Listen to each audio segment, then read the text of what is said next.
Hi guys, Sir Jam in here, Tarot Reader. So alamin natin kung ano ang gustong iparating sa iyo ng reading na ito. Just a reminder, this is general reading, so this may or may not resonate with you, so don't take it personally. This is just a guide. This is also a timeless reading, so kung mapanood mo ito sa ibang panahon at ibang pagkakataon, possible na nakatadhanang mapanood mo ang reading na ito. Maaaring makarelate ka or makakuha ka ng guidance or gabay na pinagdadaanan mo sa buhay.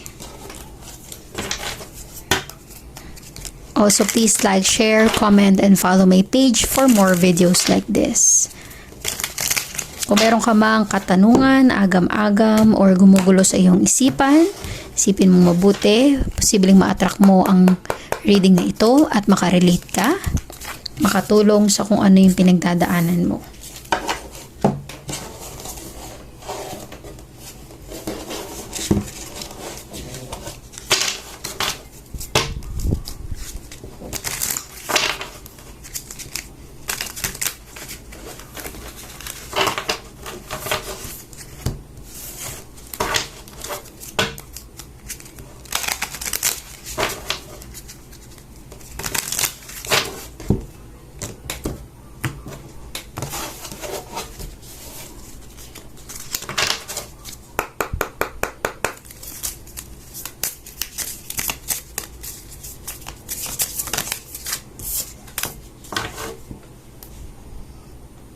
Okay, alamin natin kung ano ang gustong iparating sa iyo ng reading na ito.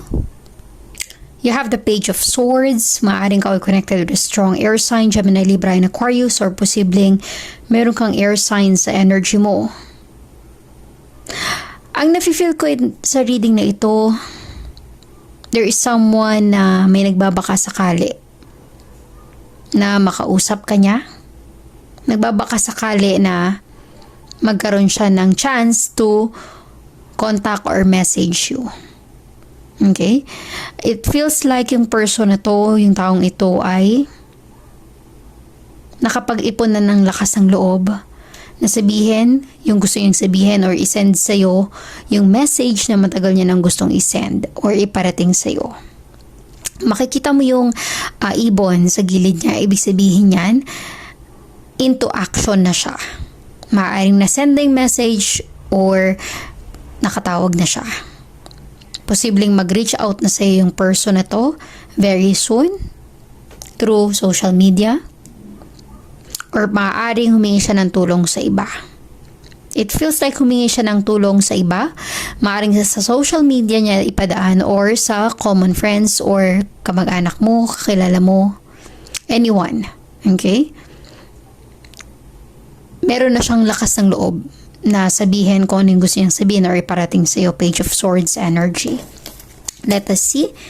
You have the Wands. Two of Wands. Temperance. This is a strong Sagittarius. Maaaring connected ka with a Sagittarius. That is a fire sign, and you have the Hierophant. A strong Taurus energy and earth sign, and posibleng connected ka rin with a fire sign. Aries, Leo, Sagittarius. Maaaring may letter B, may letter E, may letter J, may letter A, may letter M sa pangalan mo or sa taong involved sa'yo. Okay. Para sa iba, it feels like this is a good news for you. Maaaring ito ay application mo sa trabaho, promotion sa work. Kasi yung the Hierophant energy is an agreement or contract. The Temperance is something na matagal mo na ang inaantay, pinagdarasal, or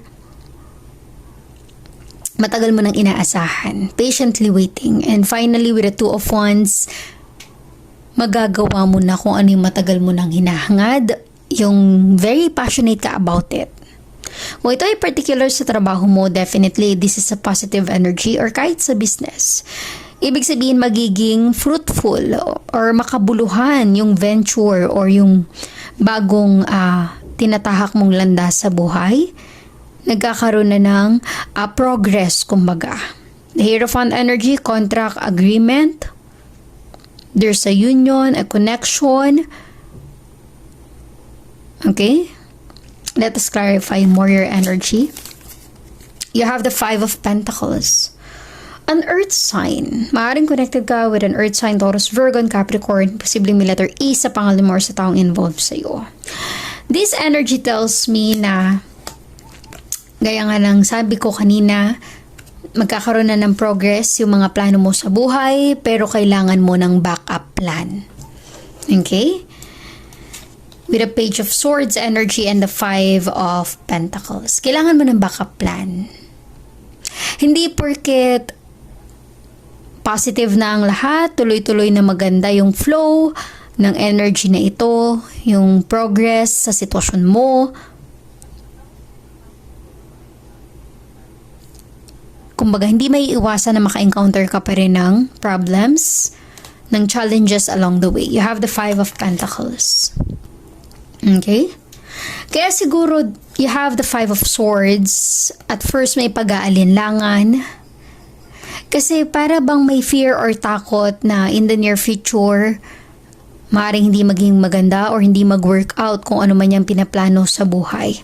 If this is your energy and you are planning to do something or you want to do something in your life at nag-aalinlangan ka sa magiging future noon, minsan kailangan mo ring mag-take ng risk. Pero kung magte-take ka ng risk, gaya ng ginawa ng Page of Swords, taking risk, may magandang patutunguhan. Nakikita ko yung flow ng energy na ito.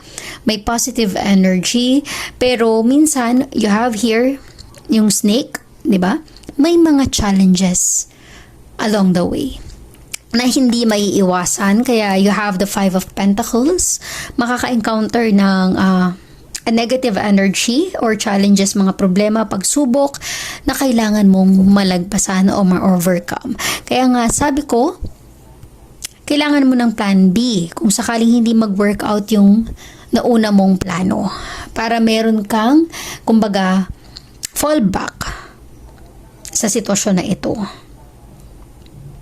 Okay? So, I'm also getting here kung ito ay hindi particular sa trabaho sa career. Kung ito ay particular sa love life mo. Gaya na sinasabi ko kanina, Page of Swords is something na merong gusto mag-reach out. It feels like this is your past person na wants to have a second chance with you. Or gustong ayusin kung ano yung meron kayo noon.